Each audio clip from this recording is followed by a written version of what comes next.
dominicanos en todo el territorio de la República, hoy miércoles 22 de diciembre del año 2010, le tenemos otra edición de Agenda Nacional que le llega de lunes a viernes, de 1 a 1:30 pasado mediodía, no por Teleimpacto, canal 22 y 52 del Telecable Nacional y 52 del Cable Astra. Hoy le traemos un programa especial con un invitado que es nuestro amigo, el ingeniero electromecánico José Luis Moreno San Juan.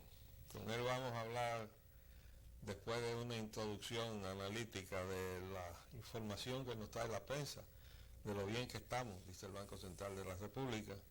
Analizaremos estos aspectos como introducción al análisis específico de lo que concierne a la electricidad y ese aumento que nos han obsequiado como regalo de Pascua del 11% en el precio de la energía, que yo creo que todo el que examine su facturación se da cuenta que es algo más del 11%. Mientras tanto, podemos ver que dice acá la prensa, todos los titulares. La economía de la República Dominicana crece al 7.8%.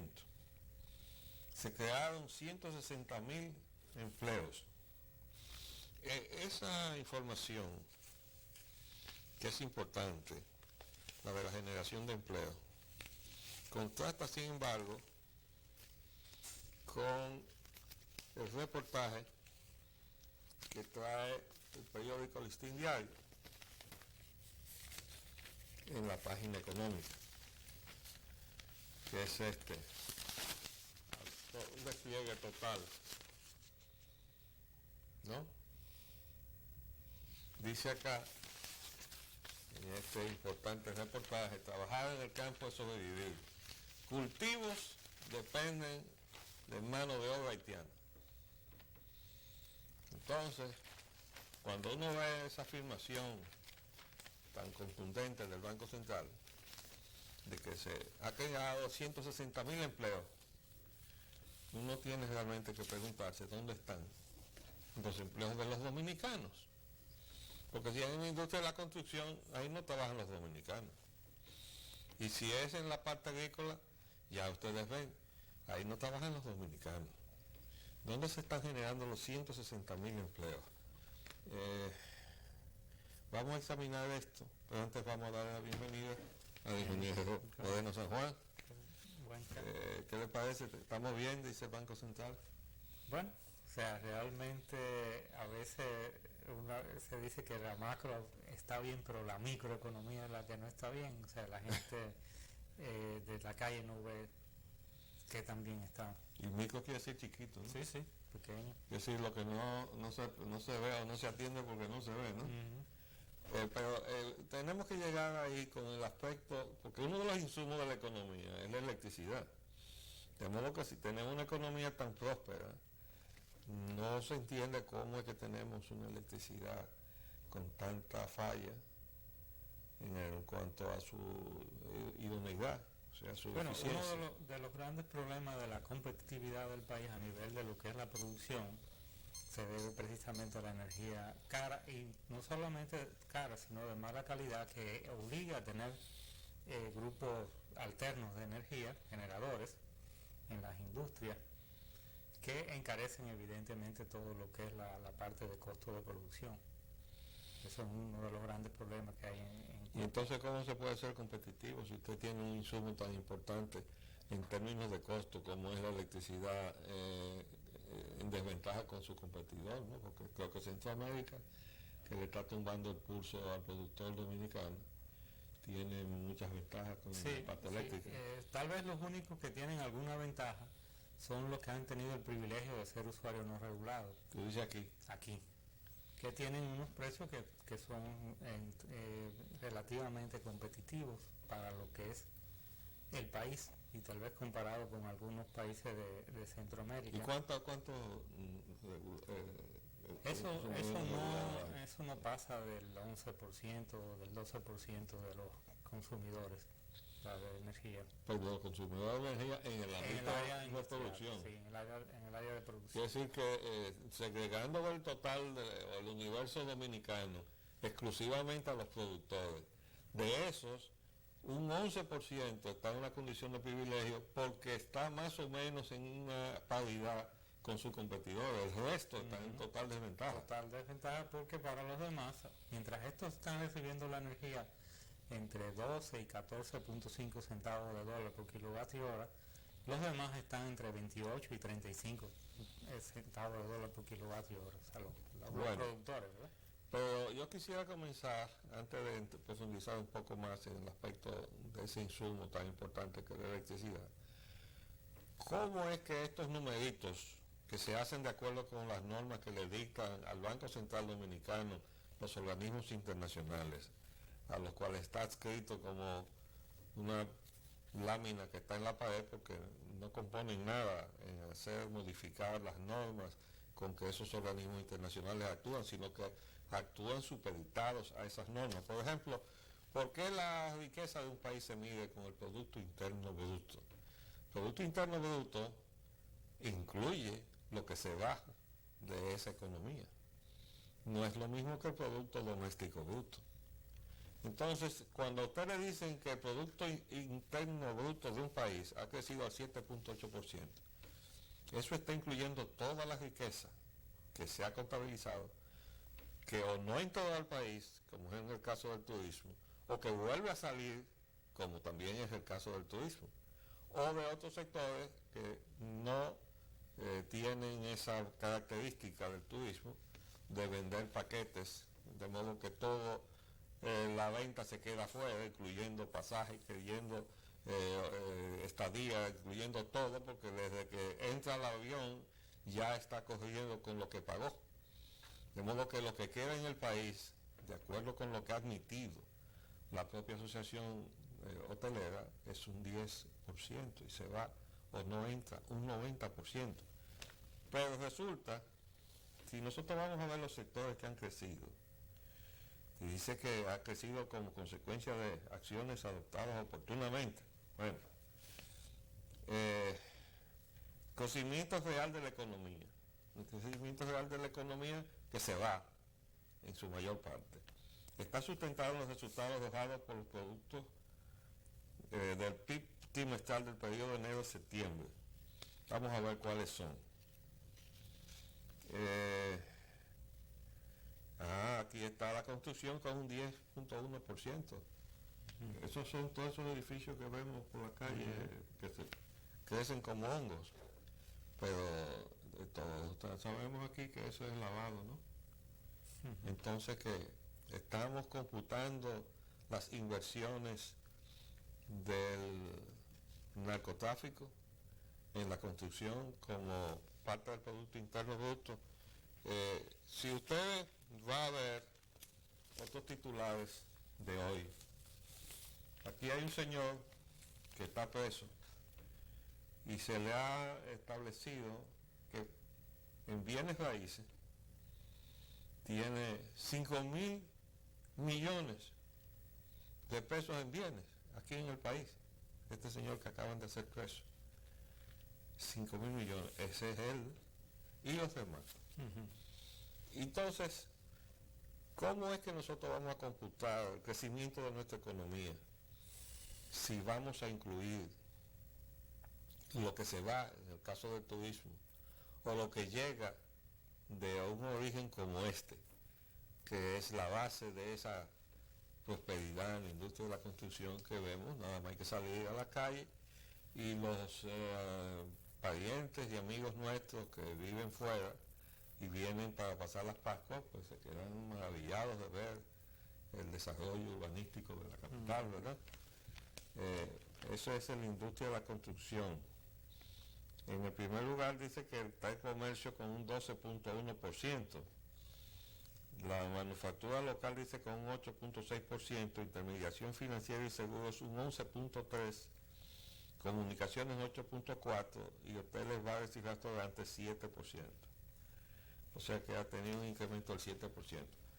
En un momento en donde la economía mundial ha contraído los ingresos de los países desarrollados que son exportadores de turismo, que son los que nos visitan y dejan divisas en los países visitados, en este caso los países del tercer mundo.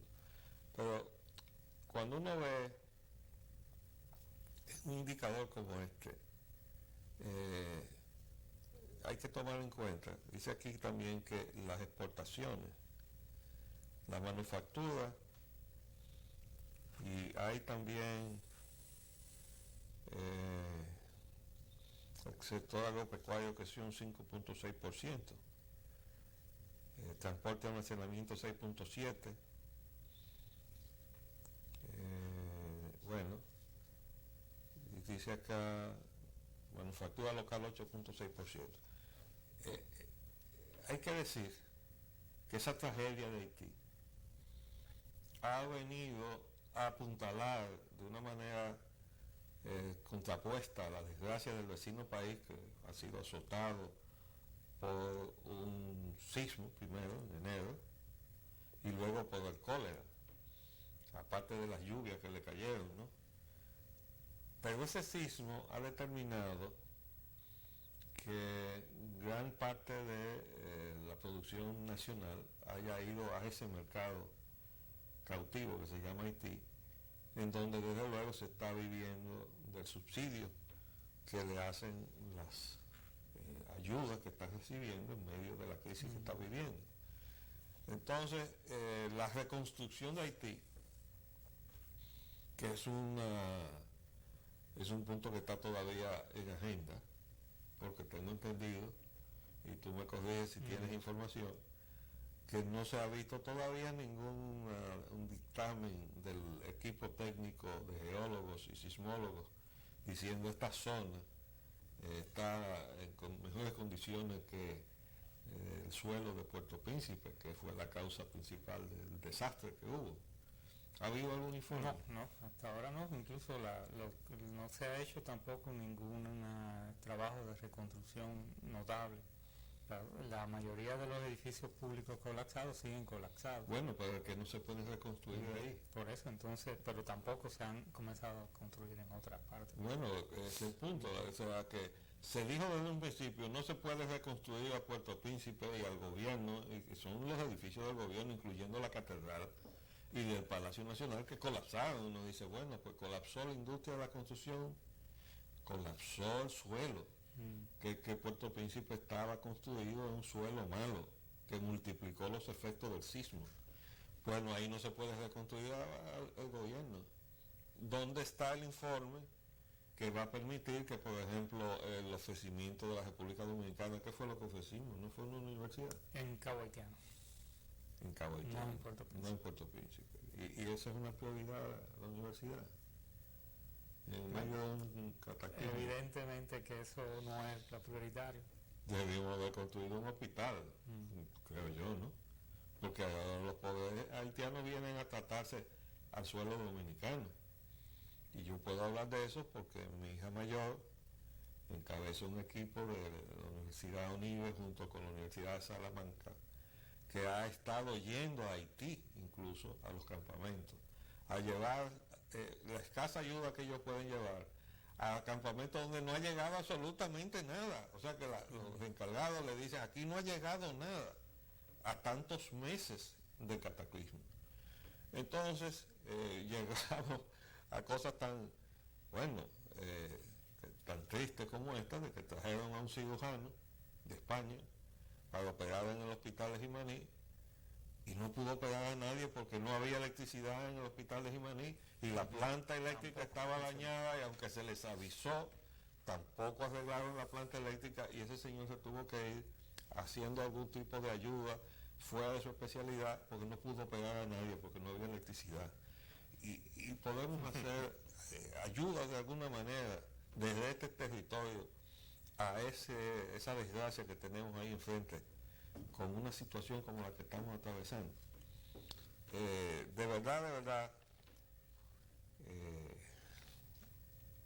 la posibilidad de reconstruir Haití se ha convertido, y además los programas actuales, ¿no?, de ayuda inmediata, en un estímulo a la economía dominicana, y están esas exportaciones de alimentos, etcétera, están dadas precisamente para ir a alimentar al pueblo haitiano.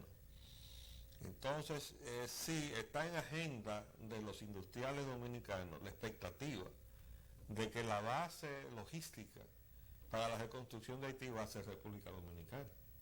Y desde luego que eso va a inyectar la economía dominicana.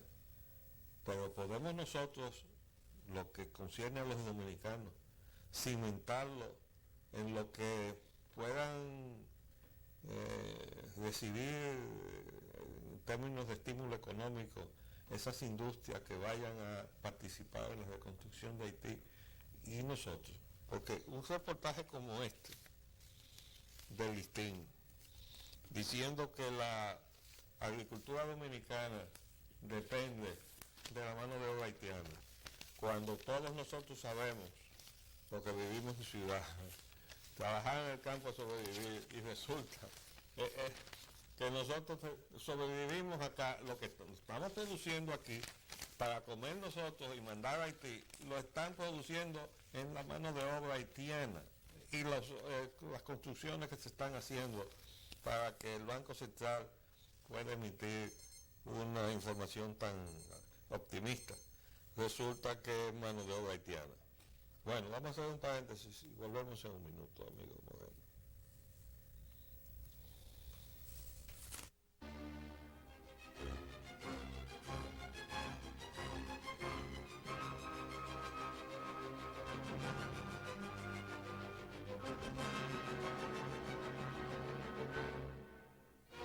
Pues bien, en este programa especial con nuestro invitado, el ingeniero José Luis Moreno San Juan, ahora yo quiero preguntarle, en estas cifras que nos da hoy el Banco Central del crecimiento de nuestra economía, dice que de enero a septiembre, pues es la base de esta información, la energía y agua creció un 6.4%. Bien, eso está ligado ahí a ambas cosas, pero por ejemplo, en el caso de la energía eléctrica, debemos recordar que hubo un aumento tarifario en el año 2009, o sea, en los meses de junio y julio, y que ese aumento tarifario se computó este año completo. Por lo tanto, cuando se habla ahí de incremento se refiere a valores de las ventas. Es decir, que lo que está computando el Banco Central no es el crecimiento de la economía, está computando el crecimiento de la economía de las empresas generadoras que están sacando del bolsillo de los usuarios de manera abusiva lo que es para cada hogar dominicano y para cada productor dominicano el precio o costo de la energía. Eso es lo que están computando. Sí, porque lo que están computando es el valor de la energía. Pero no están computando la cantidad de energía que haya crecido. ¿Usted cree que haya crecido la energía? No, yo por eso le hablaba de precio. O sea, y en cuanto al aumento de la capacidad de energía, ¿hemos aumentado? Capacidad instalada no hay mayor, ni ha habido una cantidad de energía sustancialmente mayor al año pasado. O sea, por eso lo que se habla es del valor. Entonces, no estamos realmente reflejando la verdad. Estos son los numeritos amañados que se inventan los economistas para pintar aquello de que debe haber, pero no hay, ¿no? Porque, en primer lugar, no hay energía suficiente, todavía nos están dando apagones, ¿no? No, pero la economía puede crecer en base a un aumento de precios y no un aumento de la cantidad. Sí, pero no está creciendo la economía mía, que estoy pagando más energía. No, claro que no, al contrario. Entonces, ¿qué es lo que se está computando? La economía de las empresas generadoras, porque tampoco las distribuidoras. ¿Cómo se distribuye? ¿Cómo se evaluaría el comportamiento del sector eléctrico en términos de distribuidoras y generadoras con relación a una afirmación como esta de que creció el sector junto con el agua en un 6.4%? O sea, creció. Siempre que se habla, por ejemplo, hasta del déficit, porque estamos en un sector que tiene déficit en cuanto a lo que es su balance, ¿no? O sea,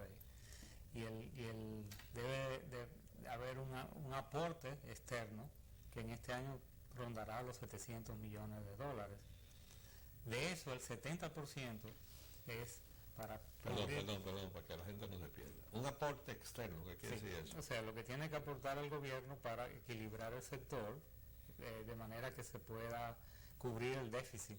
Ok, tú estás hablando de que la economía de lo que está integrado como sector eléctrico necesita el subsidio del gobierno. Y ese subsidio al gobierno, ¿cuánto viene de fuera, de préstamos y todo eso? Bueno, eso varía dependiendo del año, pero casi todos los préstamos que se han otorgado para el sector, o sea, creo que andan alrededor de unos 150, 200 millones de dólares, es para cubrir déficits. O sea, no es para hacer mejoras, aun cuando el último préstamo que concedió el Banco Interamericano de Desarrollo, que todavía no ha comenzado a entrar a la economía, es específicamente para mejora de las redes del área de distribución, según se consignó en el acuerdo, ¿no? Pero de los 700 millones esos de dólares que tienen que inyectársele al sector, aproximadamente el 70% va a cubrir lo que podíamos determinar como sobre valores en las ventas, en el precio de venta de la energía de los generadores a los distribuidores. Vamos a hacer un paréntesis para que la gente nos pueda seguir. Y yo entiendo que hay una cantidad de préstamos para otras áreas que vienen en dólares a la economía. Por ejemplo, educación. Pero nosotros aquí no tenemos gastos en dólares para educación. La mayor parte del gasto de educación son salarios, ¿verdad? Excepto que se vayan a construir escuelas. Entonces, no es verdad que el 100% del gasto en la construcción de una escuela es importado. Sin embargo, el grueso del financiamiento dedicado para la educación en estos préstamos sencillamente es totalmente en dólares. Entonces, uno no tiene que ser muy avesado para darse cuenta que el destino final de esos dólares no es educación. Eso se convertirá en pesos, provocará una emisión de pesos de parte del Banco Central, o sea, sacarán de sus bóvedas una cantidad equivalente en pesos, se van a monetizar una cantidad de pesos que están ahí impresos en la bóveda del Banco Central, porque entraron tantos cientos cientos de millones de dólares.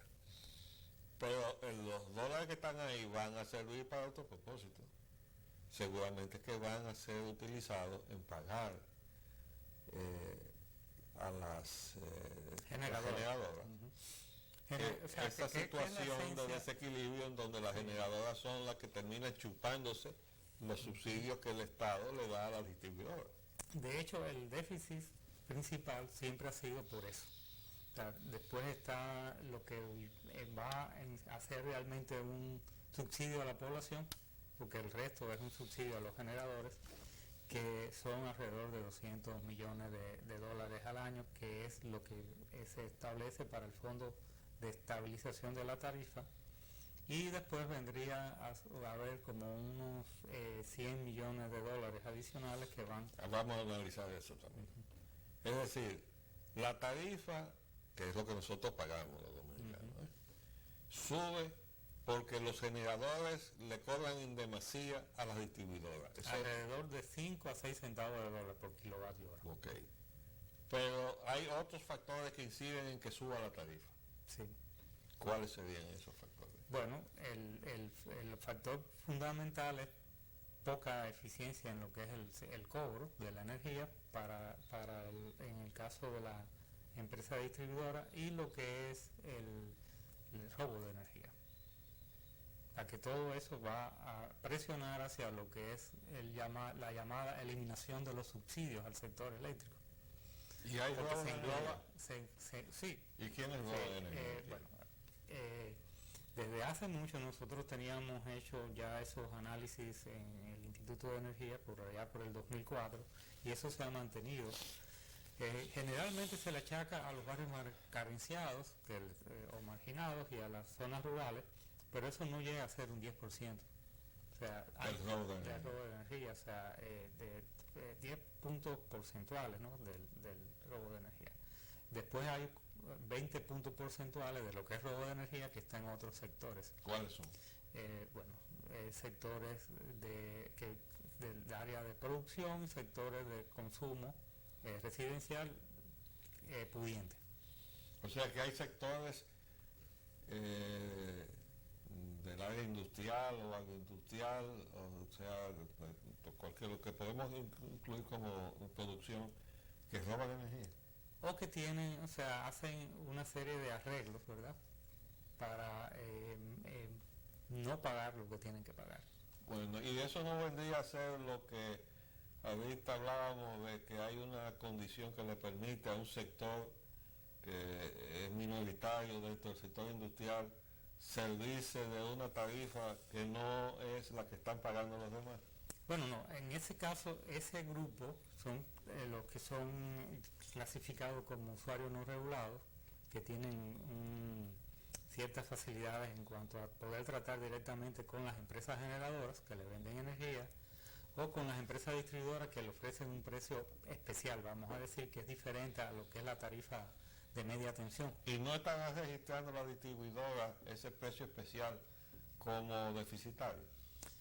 Es posible que lo que esté pasando es que el esfuerzo que se tiene que hacer para cobrar energía en lo que son los sectores que se puede cobrar con cierta facilidad sea mínimo, porque evidentemente si a usted le van a cubrir como quiere el déficit, pues no tienen que hacer un gran esfuerzo para lo que es gestión de cobro y mejoras. Eso en cuanto a los nuevos clientes, vamos a decir así, a quienes usted factura. Sí, y porque después, hay dos tipos de situaciones. Una son la gente que no tiene facturación, o sea, no están inscritos en la lista de clientes, y esa gente no se le factura nunca. Están entonces los que sí están facturados, y ahora leí hace unos días que estaban denunciando que una serie de personas se habían dedicado, creo que estaban por la parte norte del país, en el norte, a traer 100.000 contadores amañados. Sí, eso es un hecho con un control remoto. Eso es un hecho curioso que habría que investigar realmente el origen exacto. Necesitaría funcionarios que son incluso extranjeros que trabajan a arreglar las cosas. Curiosamente, esa es parte del problema, porque a veces queremos resolver las cosas de una manera simplista, nada más que enfocándonos hacia un área. Y realmente en ese momento los que estaban administrando las empresas distribuidoras eran los que habían recomendado el Banco Mundial. O sea, todos eran recomendados por el Banco Mundial. O sea que todo el lío que tenemos acá es realmente chuda de los organismos internacionales.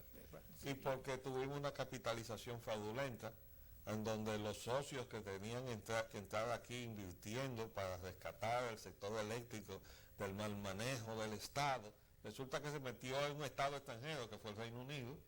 Sí, compró el 65% de la generación térmica. Y entonces, y además, los otros socios no trajeron nada. Y usted y yo, amigo Moreno, podemos hablar de eso porque los dos participamos en el equipo que el entonces Contralor General de la República, Federico Lalane José, integró 4 personas para dirigir a sus auditores en la auditoría de lo que pasó con el asunto de la capitalización de la energía eléctrica. Y nosotros dirigimos esos auditores y se auditó el Banco Central y se determinó que los aportes de los socios, entre comillas, del Estado no entró nunca al país. Sí, ahí hay muchos eventos insólitos, bueno, que no se pueden explicar desde el punto de vista técnico-económico, y por eso es y no puede cuadrar la cuenta nunca. Por eso es que muchas veces yo afirmaba que en la capitalización los generadores se habían capitalizado con la capitalización, pero que no habían aportado realmente. Y se siguen capitalizando con el bolsillo de nosotros, pero se nos pero acabó el tiempo. Pero son protegidos del Banco Mundial. Sí, claro.